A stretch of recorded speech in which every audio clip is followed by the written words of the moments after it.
So there's a news story that came out in January that got me pretty worked up. It was about someone who was referred to as a nonverbal, mentally handicapped teen medically transitioning to a boy. And this got me worked up because it was partially misleading and partially straight up wrong. What was happening was right-wing news outlets were using this story to advance the idea of how medically transitioning has gone too far and people are transitioning who shouldn't be transitioning. And prime example is a cognitively impaired person who, I think they were sort of getting at this idea that like the parents were pushing it on the child. And I want to address this sort of in the from least egregious to most egregious.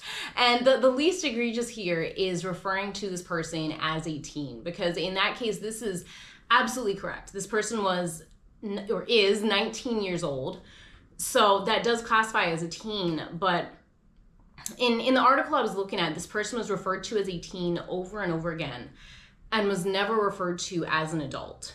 And, you know, when you're 19 years old, you are both a teen and an adult. And I think consistently referring to the person as a teen is a deliberate word choice designed to evoke a certain response in people. But it's still true. Next one is talking about this person as nonverbal. And this is another one that is true but misleading. I think people who maybe aren't familiar, I should mention this person, his name is Micah Leroy, and his disability was cerebral palsy. And that meant that he had trouble verbally communicating, also had trouble, he was like spastic, poor muscle control, had trouble like moving his mouth and moving around. And as a result, I imagine probably also had trouble with like writing with his hands. And I think the impression that this gave people, particularly if they saw videos of him sort of vocalizing but not really getting coherent words out, I think it gave a lot of people the impression that this person was unable to communicate, and that therefore the idea of being confident that this person wanted to transition to a boy was ludicrous because you can't communicate with him. That is another thing that is wrong. He uses eye gaze technology to communicate his ideas.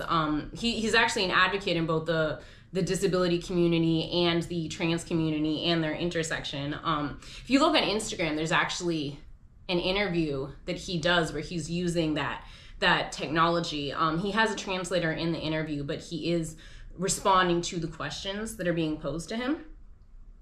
And that brings me to the third thing, which is the really, really egregious thing. And that is referring to him as mentally handicapped, mentally disabled, cognitively impaired. All these things, from all the research I've done, like that is not just misleading, that is flat out wrong. So he has cerebral palsy, and it affects his ability to move, his ability to verbally communicate.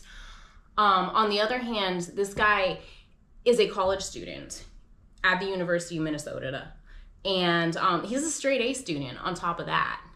And I have seen absolutely nothing indicating that this gentleman has any sort of cognitive impairment. And so as a result, what ends up happening is, while you're initially probably envisioning this child who is cognitively impaired and unable to communicate, what's really going on is a mentally competent adult made a medical decision about his body.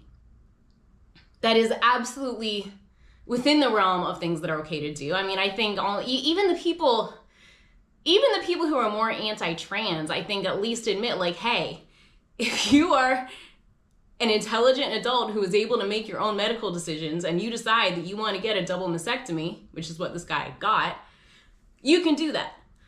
That's what happened. That's what he did.